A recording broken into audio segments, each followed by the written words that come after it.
Potência esportiva internacional, o esporte eletrônico brasileiro também vem mostrando um crescimento sustentável e animador sob o ponto de vista de negócios. O ano de 2021 e o combate desastroso da pandemia aqui no Brasil foram desafios importantes, mas o setor mostrou uma resiliência muito grande e continua mostrando números muito animadores. No vídeo de hoje, os números divulgados pelo Twitter do primeiro semestre de 2021 que apontam um cenário animador. E também um debate sobre a nova fase dos patrocínios de esportes aqui no Brasil. Se as desenvolvedoras eram as grandes protagonistas, agora grandes marcas também estão se associando aos clubes de esportes aqui no Brasil. E eu vou te mostrar as camisas mais pesadas sob este ponto de vista, de fazer inveja até mesmo a clubes médios do futebol brasileiro. Tudo isso agora.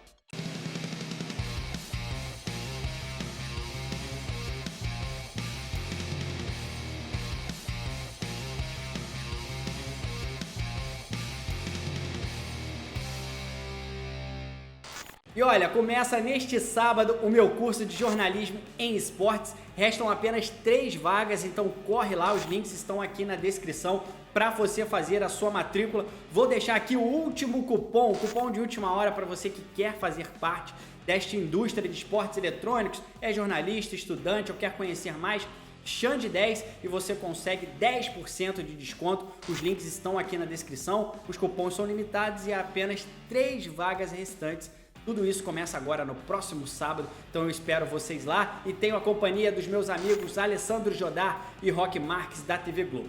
E se você não é inscrito aqui no meu canal, já não perde tempo, se inscreve por aqui, deixa o seu like nesse vídeo, que é uma espécie de forma de remuneração aqui pra gente, para que a gente continue fazendo esse conteúdo em esportes eletrônicos e, claro, compartilhe com os seus amigos para que mais gente conheça e façam parte dessa comunidade de debate do esporte eletrônico. Agora está na hora da gente discutir. Será mesmo que o Brasil é o maior país do mundo do ponto de vista do esporte eletrônico? Vamos debater isso. Muito bem, o Twitter divulgou nesta semana os dados relativos ao primeiro semestre de 2021 no esporte eletrônico. E os dados para o Brasil são animadores. Nós vamos destrinchar aqui os números e vamos debater, será mesmo que o Brasil é o maior país do mundo sob o aspecto de esportes eletrônicos? A gente vai chegar a essa conclusão no fim desse vídeo. Mas vamos começar a olhar os dados que o Twitter compilou e divulgou nesta semana. Começando pelo ranking de países. Quais são os países que mais tweetam quando o assunto é esporte eletrônico? Mais uma vez lembrando, sob o recorte do primeiro semestre de 2021. O Twitter divulgou que só em 2020 o número de tweets relacionados ao esporte eletrônico superou a marca de 2 bilhões. No primeiro semestre deste ano, a plataforma já disse que houve um aumento de pelo menos mais de 15%. Vamos dar uma olhada agora no ranking de países. Quais foram os países que mais tweetaram sobre esporte eletrônico no mundo? Na primeira posição aparece o Japão, na segunda os Estados Unidos, logo em seguida Coreia do Sul e na quarta posição aparece o Brasil. Fecha o top 5 a Tailândia. Muito bem. Esse é um dado importante, o Brasil se mostra ali no top 5 mundial entre os países que mais tweetam sobre esporte eletrônico, mas ainda acho que o Brasil tem potencial para estar no top 3. Digo pelo seguinte, as populações desses 3 países que estão à frente da gente, só os Estados Unidos têm uma população maior que a nossa. Japão com 120 milhões de habitantes e a Coreia do Sul com pouco menos de 100 milhões de habitantes têm populações sensivelmente menores que a do Brasil. Mas a gente também tem que colocar em perspectiva que o Brasil é um dos países que mais consomem redes sociais no mundo. Ah, e um detalhe importante, esses dados não contemplam a China, que tem as suas próprias redes sociais por conta do seu regime político que impõe este tipo de atividade.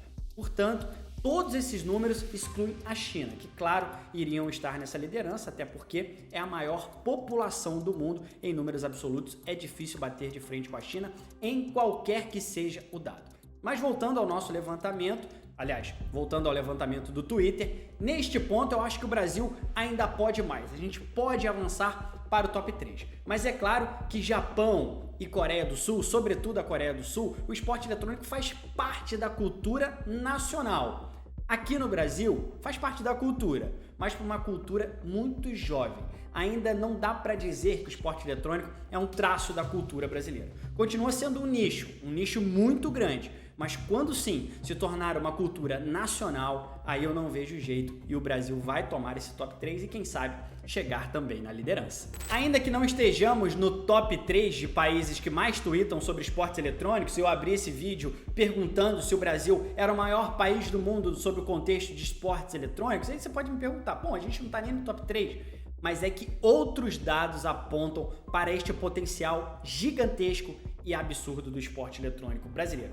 Vamos dar uma olhada agora nas ligas mais tweetadas do mundo, que aí sim tem liderança brasileira. Na primeira posição aparece o Campeonato Brasileiro de League of Legends, na segunda posição a Liga de Call of Duty, na terceira posição, até de forma surpreendente, aparece o Overwatch League, mas aí tem uma explicação, os Estados Unidos tweetam muito sobre esporte eletrônico e lá o Overwatch League é muito forte. Na quarta posição, o Valorant, aparecendo já nesse top 5, um jogo recém-criado, mas já mostra um potencial muito grande e vai brigar pelas primeiras posições no futuro. E na quinta posição aparece a Liga Europeia de League of Legends.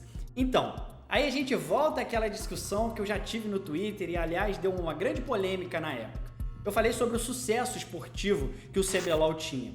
E naquela época, como eu tuitei logo em seguida de mais uma eliminação brasileira em mundiais de League of Legends, foi mal compreendido. Naquela ocasião, eu quis dizer o seguinte: ainda que o Brasil não consiga resultados importantes no League of Legends no contexto internacional, no MSI ou no Worlds, o CBLOL é um sucesso estrondoso comercial e também esportivo, por que não? Já que o Brasil acompanha com muito vigor a liga, a gente não tem resultados internacionais, mas este é o único defeito que esta liga tem. E agora está expresso claramente neste número de ser a liga mais tweetada do mundo.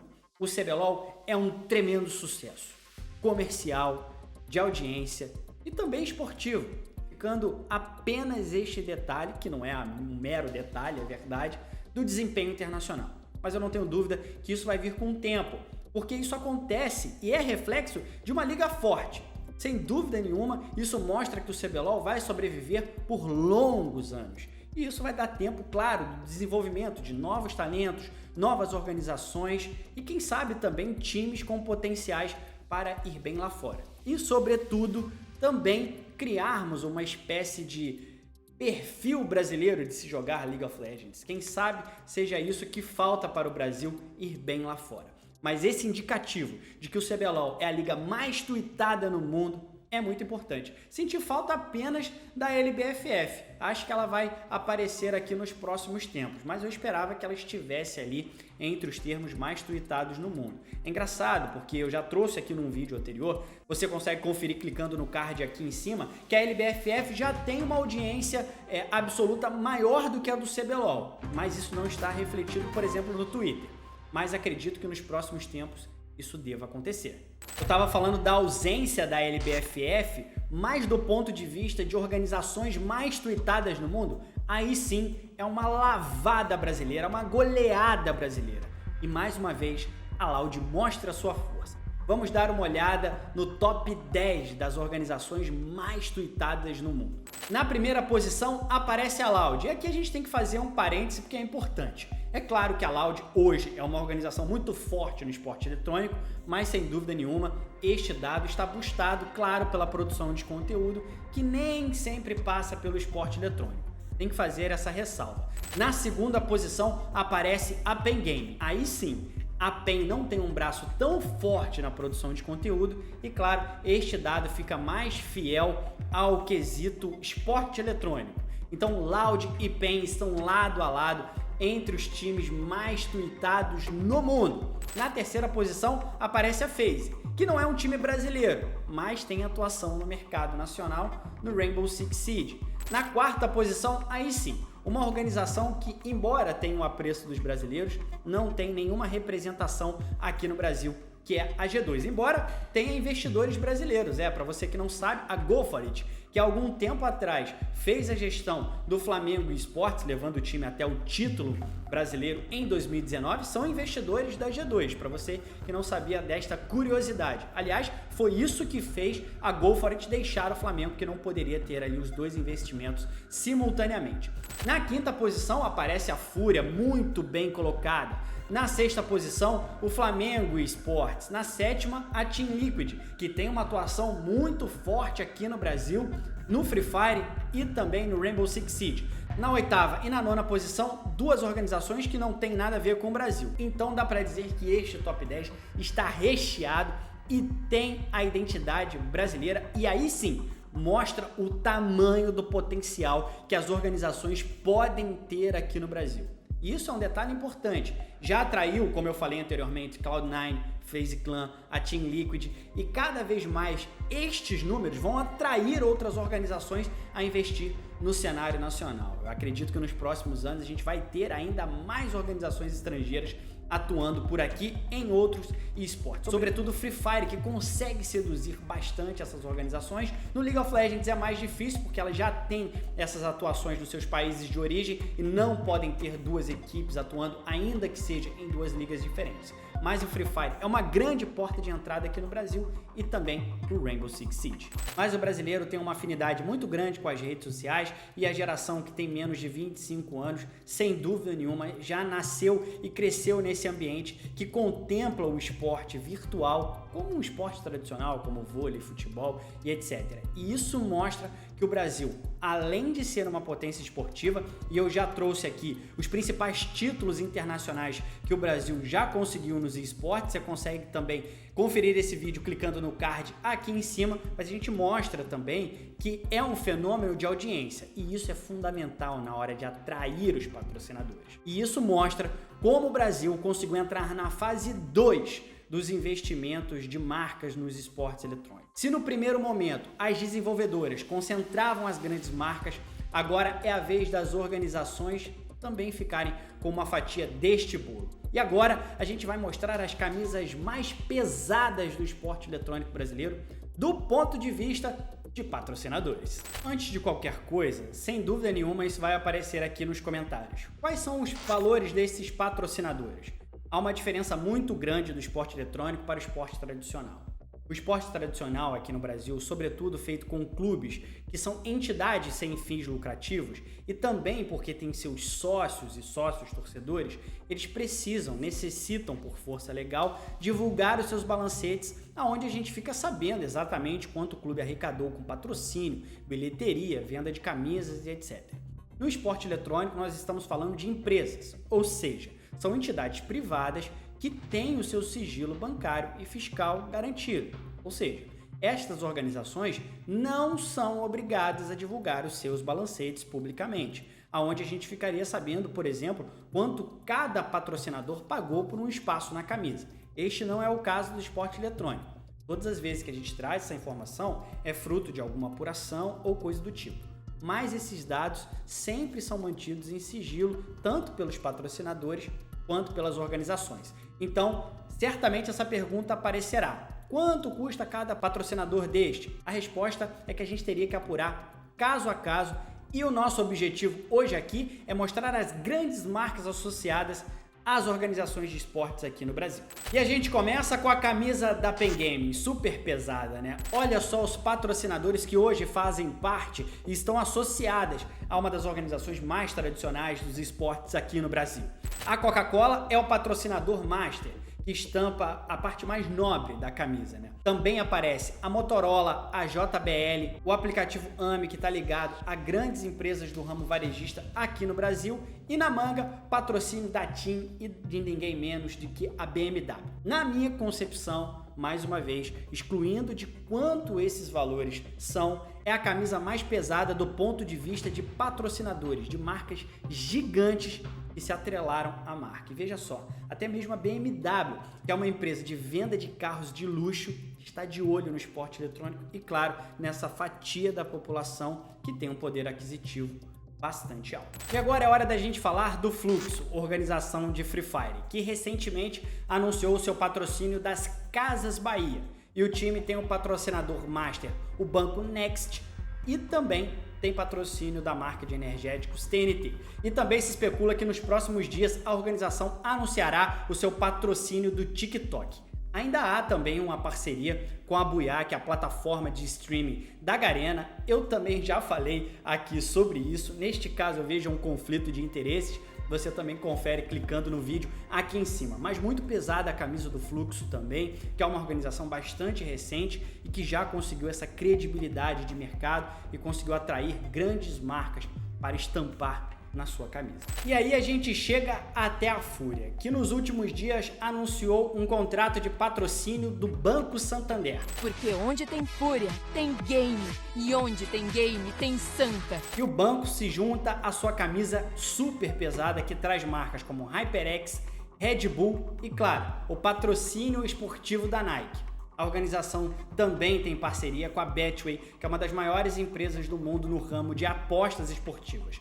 A Fúria, que tem uma ampla atuação no esporte eletrônico em vários jogos, é uma das maiores organizações brasileiras e do mundo, conseguiu fazer uma camisa também super pesada e que cada vez mais atrai grandes patrocinadores. A Fúria, sem dúvida nenhuma, é um dos exemplos de sucesso do ponto de vista comercial dos esportes eletrônicos aqui no Brasil. E eu estava falando dessa fase 2 dos patrocínios de esportes aqui no Brasil, agora mais voltado para as organizações, e agora a gente vê a entrada maciça de dois importantes setores da economia, sobretudo aqui no Brasil. O primeiro é o setor de bancos. E a gente viu aí o Banco Next com o Fluxo, a gente viu o Santander com a Fúria e que também patrocina a LBFF. Temos o Itaú com a Loud e temos outras ações também envolvendo o Banco do Brasil, enfim, outros bancos gigantescos aqui do Brasil que neste momento atuam no esporte eletrônico com um objetivo bastante importante. Eles estão de olho naquele jovem que ainda não é bancarizado, ou seja, ainda não tem conta em nenhum banco. Eles querem ser o primeiro banco destas pessoas e, claro, estar no subconsciente dessas pessoas para que, claro, no futuro lucrem com isso. E logo em seguida também aparece o ramo varejista aqui no Brasil, aparecendo no Fluxo com as Casas Bahia e no CBLOL com a Miners Netshoes, que tem o patrocínio mais amplo, o guarda-chuva do Magalu. Então, dois importantes setores da economia brasileira de olho no esporte eletrônico e que, claro, vai fomentar este cenário aqui no Brasil. Quanto mais investimento, maiores são as capacidades também de investimento da organização em contratar jogadores, em formar gaming houses ou game offices bastante modernos, contratar profissionais auxiliares ali no esporte eletrônico que vão aumentar o rendimento esportivo, como fisioterapeutas, nutricionistas, psicólogos, e cada vez mais o esporte eletrônico brasileiro vai se fomentando e se tornando cada vez mais forte no contexto esportivo para disputar as competições internacionais. E a gente sabe que o brasileiro é muito ligado ao esporte, mas, sobretudo, ao esporte que está vencendo. É claro que o futebol é a grande paixão nacional, isso porque também somos o maior vencedor internacionalmente, o Brasil é o maior vencedor de Copas do Mundo, mas o segundo esporte do brasileiro sempre é aquele ali que está vencendo. Foi uma determinada época a Fórmula 1 com Ayrton Senna, o tênis com Gustavo Kirten, o vôlei também com a geração Bernardinho. Quem sabe, se o esporte eletrônico brasileiro continuar com um rendimento internacional muito grande, aquela parcela da população que não tem um olhar muito grande para os esportes eletrônicos, talvez enxergue ali aquele sentido que o brasileiro vê de grande valor. Se o Brasil está vencendo lá fora, eu também apoio. Eu acho que é este ponto que o esporte eletrônico tem muito a lucrar nos próximos anos. E agora chegou a hora de você opinar. Com esses dados, já dá para dizer que o esporte eletrônico aqui no Brasil é uma potência internacional ou a maior potência do mundo? Deixa aqui nos comentários para a gente continuar essa discussão. Fala comigo lá nas redes sociais, vocês me acham como @xandeteixeira no Twitter e também no Instagram, aonde esse debate nunca acaba. E olha, se você pode e quer fazer parte aqui do meu canal, tem um clube de membros aqui na descrição. Se inscreve por aqui, deixa o seu like, comentário, Vamos continuar debatendo o esporte eletrônico, trazendo essas potencialidades, criticando quando é necessário também, como foi o caso do último vídeo. Vou deixando aqui um grande abraço para vocês, tem bastante vídeo para vocês maratonarem por aí. Vou deixar umas sugestões por aqui, continua no canal, a gente se vê em uma outra oportunidade. Um grande abraço, até lá!